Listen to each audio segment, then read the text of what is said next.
Hey, Andrew, so how do I get like a six-pack quick? What's the fastest way to get a six-pack? Why does it have to be quick? Why does it have to be easy? Why do you think life is all quick and easy? Why can't it be hard and difficult? Why can't you suffer? Because suffering is what gives it value. If everyone had a six-pack and it was quick and easy, then it wouldn't be valuable, would it? If everyone walked around with a six-pack and they got it easily, then no one would give it to you. The whole point is that it's difficult to get. Value is linked to difficulty. If you want something that is valuable, you need something which is difficult to obtain. You shouldn't be thinking about quick and easy. You should be thinking about hard, suffering, pain, going through it. That's what you should be thinking about. This is going to be hard, but I'm going to do it anyway. Because when it is done, then everyone's going to know that I went through something difficult. Nobody, absolutely nobody, gives a fuck about you as much as you're going to have to give a fuck about yourself. Nobody cares about you as much as they need to care to fix your life. But nobody is going to come to your bed, drag you out of bed, drag you to a job, force you to work hard. You are never going to have any of the things you want. Do not get them yourself. The only person who's going to make me happy and live a life that I want to live is me. Nobody's going to do it for me. People say, Tate, what motivates you? And I find that I think that's a stupid question. I was a 4-time kickboxing world champion. For 12 years, I trained 5 hours a day, 6 days a week. And I was motivated to train probably about 25% of the time. The rest of the time I went because I am disciplined. If I wake up and I'm unhappy, I will do the exact same things as if I am happy. I will go to the gym the same. I will work the same. How I feel has no impact on how I live my life. We're grown-ups and we have responsibilities and we have problems and we have pressure, and you don't necessarily have to be happy to perform, and happiness will come at the end of the performance anyway. But if your number one goal as a man, if your number one mission in life is just to be happy, that's going to be an extremely vacuous existence. You're not going to be a man of substance. Your ability to deal with stress, the amount of stress you can deal with as an individual, is directly correlated to your success level. If you can deal with stress all day, you're going to be successful. If you collapse under stress, you're not going to be successful. There's no way to the top without stress involved. But there is a massive correlation between success in life and stress tolerance. The more stress you can tolerate, the better your life's going to be. One of the only things in this world you can control is your state of mind. You can't control the weather. You can't control other people. You can't even control your health. One of the very few things in the world you have genuine control over is your state of mind. If you can't control that, then you're just a feather in the wind, and life's going to blow you around. I can't imagine truly wanting to quit something and not being able to quit. I can't imagine it. When I talk to people who say, I want to quit smoking, I say, when? They go, oh, well, soon. Well, that means you don't want to quit.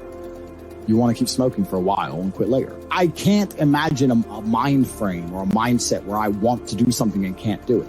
It's almost difficult for me to answer that question, because if you have that kind of mind, if your mind is so fundamentally broken that you cannot do with your own mind what you want to do, then you're just, right? Life is hierarchical. There's always going to be kings and there's always going to be peasants. If you have a mind that you can't control, then you're never going to be a king. You're going to be a peasant. That's your life. You have a peasant's life ahead of you, and that's your destiny. Enjoy. Right? There's always been peasants. That's life. But I believe that the most important thing you can do as a man is to gain control of your mind. Once you have control of your mind, life is so ridiculously easy. People say to me, Tate, you're in good shape. All you do is drink vodka and travel the world. You're never even home. You never even have a gym. How do you do it? It's ridiculously easy if you control your mind. If I decide to do 1,000 push-ups, I'll do them. Maybe I have to do them one at a time. Maybe I'll get tired. Maybe I need a break. I'm going to do 1,000 because I said I'm going to do 1,000. Everyone knows what they're supposed to do. You either control your mind or you don't. And all of these things stem from the same problem. It's something you can do. It's something that is learned. It's something that is taught. Depression is the ultimate motivation. If you're unhappy with your life and you're depressed, I don't expect you to be popping pills and sitting laying in bed. I expect you to give me a huge list of everything you're achieving per day. Depression's a fantastic motivation. But people are told the opposite. No, a lot of people's problems are all in their mind. And I'm not saying that mental conditions aren't real, because absolutely some are. But I try and explain to people, look, the only thing on the planet you have genuine control over is your state of mind. You can't control the weather. You can't control anything. The only thing you can affect in genuine real time is how you feel in your head. How you view the world absolutely and utterly shapes how you react to the world, how you act in the world, how people view you. It's all down to how you view things. You have to believe you're a fucking man, and you have to believe you can achieve anything. I'm not saying you can achieve anything easily. I'm not saying it's not going to take a whole bunch of work. I'm not saying it's going to happen quickly. You have to believe you can achieve anything. When I tell people that you are the sum of the 5 people you spend the most time with, everyone agrees. They go, yeah, that's probably true. And then they continue to hang around with people who they don't want to be. Why? There has to be a point where you sit and go, okay, you're my friends, etc., etc. I love you guys. Yeah, we can talk, whatever. But I'm on a different life path. You have to leave some people behind. If you were to come hang around with me and my crew, you would be self-conscious. And that self-consciousness would motivate you, or they would certainly instill the discipline required for you to change. You don't feel self-conscious amongst your peers. That's why you don't change. When I was broke, I couldn't sleep. And I say that, people laugh. I'm not joking. When I wanted money, like fucking I needed air. People say to me, I want to be rich. And I say, okay, well, I want to be able to ice skate. But I don't want to be able to ice skate enough to go learn how to ice skate, so I can't be bothered. I mean, surely, if I could click my fingers and be a figure skater, I'd click my fingers. Who wouldn't? But I don't want to actually go train. Because I don't want it enough. And this is the exact point with money. Everyone wants money put on their lap. If you truly wanted money, you wouldn't be able to sleep until you fucking had it. And this is the point. Because when I had nothing, I couldn't be distracted. You couldn't distract me from what I wanted. Life when you're young is a completely different experience to life when you're older. When you're older, your life quality seriously decreases, massively. So you have about 10 to 15, maybe 20 years to find a way to get rich and enjoy being rich. You got to put it all together, you got to do it quick. You have to start saying, I want to take money. Because that's how you have to think. You don't make it, you take it. So you have to start talking that way. You got to take money. Is that money isn't real. Money is like water. Money never stays still. If you can find and identify a place where money is moving, if you can find a place where money is moving and stand in the way, then the money is vulnerable. The problem is with the people out here, everyone has a dream, but not many people have a plan. A good plan today is better than a perfect plan tomorrow. You got to do something. You got to do something fast. Yeah. You're just sitting around talking about it and hoping for things to get better. I don't think living in a dream is going to help you anyway. I think you need to be sitting here panicking at the fact that you don't have it. You need to be concerned and worried and sad. You need to do something about it today. Because that's how I started my first business to make $1 million. I sat in my room, pissed off, and I came up with the idea. Most people see people with things they want, and they don't do the second half. They don't try and work out how they got that thing. Oh, my man has a Ferrari. Okay. I wish I had a Ferrari. Okay. They don't sit there and go for an hour, how did he get a Ferrari? It doesn't cross that part is the part they don't want to do, right? They just go, oh, here's a Ferrari, wish I had a Ferrari, and you go back to TV. Yeah. And that's why they do.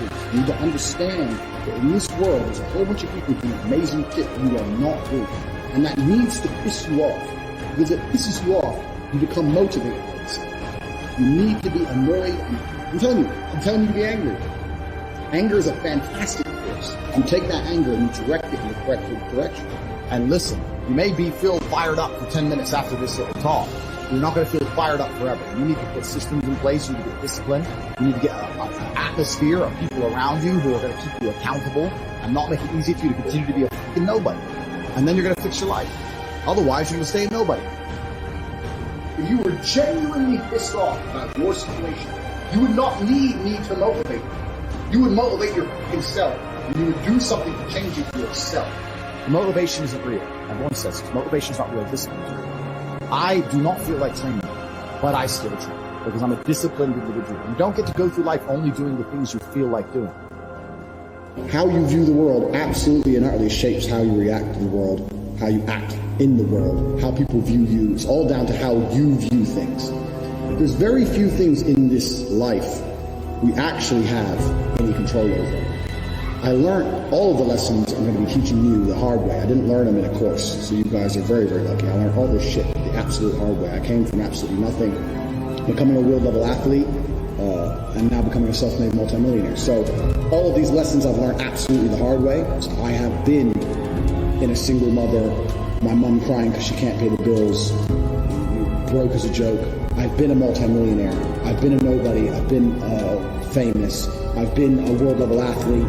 I've started from nothing to the point where I had to run to the gym because I didn't even have a car to get there. I've done it all. So I've lived a very extreme life, and this is where these lessons come from. So when I talk about G mindset, G mindset is absolutely and utterly the most important thing.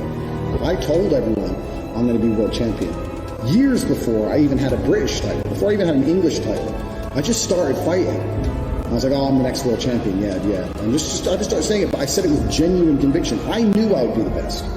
I genuinely knew I would be the best. You have to understand that this world, everyone constantly tells you, do not be arrogant, do not have an ego. But people will constantly tell you to not talk in a way which is full of conviction.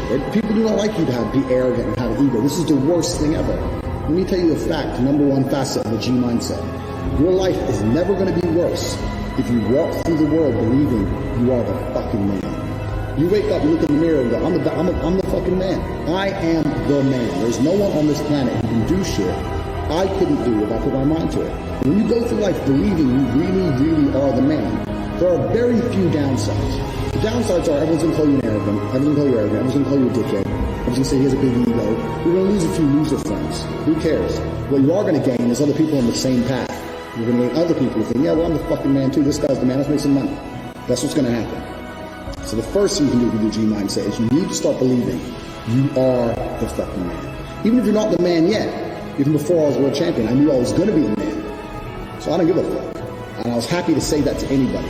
This is quite interesting. I'll tell you a very quick story. When I was 19, I think I had a sales job, and I had to drive. I had to drive down to a sales meeting to try and sell some advertising. I had a really old shitty car. No, I must have been older than 19. I was about 21. I had this old shit car and I'm driving. And as I'm driving my car, and I couldn't afford to have it fixed, I had a bump in the front. The front was all fucking caved in. So I had to park it away from the sales meeting and walk to the sales meeting. So I'm driving this car. Anyway, pull up next to me at the lights. Red light, pull up next to me. In a fucking Tuesday morning, 10 o'clock, music blasting. Drop top Aston Martin with a Swedish number plate. Some fucking dude about 30 with a hot blonde next to him. And I remember looking at him thinking, who the fuck's this guy? Like, here I am with my broken car on my way to fucking do a shit job. I can't afford to fix my car. This guy is from fucking Sweden, and he's just driven to England, and he's got a Swedish plate, and he's got this hot bitch, and he's got music pumping, and he's on his way to have lunch. Like, where the fuck did my life go wrong? I want to be like that guy. And I think this every single time. I live in Romania now. Now I drive around Romania in my fucking Lamborghini or my Aston Martin or my Ferrari or my Bentley, whichever one I decide to drive. And they all have English number plates. And I always have a girl with me. And people look at me, and people are giving me the exact same look I gave that guy. People looking like, who the fuck's this guy from England who just drove here from England? I'm standing at the bus stop about to go to work, and this guy's got a $250,000 car and a hot bitch on his way to have lunch with music blaring. And the reason I managed to go full circle is those small events in my life, seeing someone else with more success than me, ingrained in my brain. And to a lot of people, it doesn't ingrain in their brain. I was walking to school. If I was walking to college with my friends, I used to have to walk. I went to a college on the other side of town, so I had to walk 4.6, I think it was, fucking miles to college. It was a fucking nightmare. So I used to walk. Halfway, I meet some other people that towards the end, there'd be a group of 5 or 6 of us along the way. And when I met, and one day a Ferrari went past us, and everyone else was like, oh, yeah, Ferrari. I'm like, and I remember saying to the group, I was only 18, I said, doesn't it annoy you that this guy has a fucking 300,000 pound car and we'll probably never have one? And they're like, oh, yeah, it's only a car. I'm like, no, you don't understand. There is a life hack.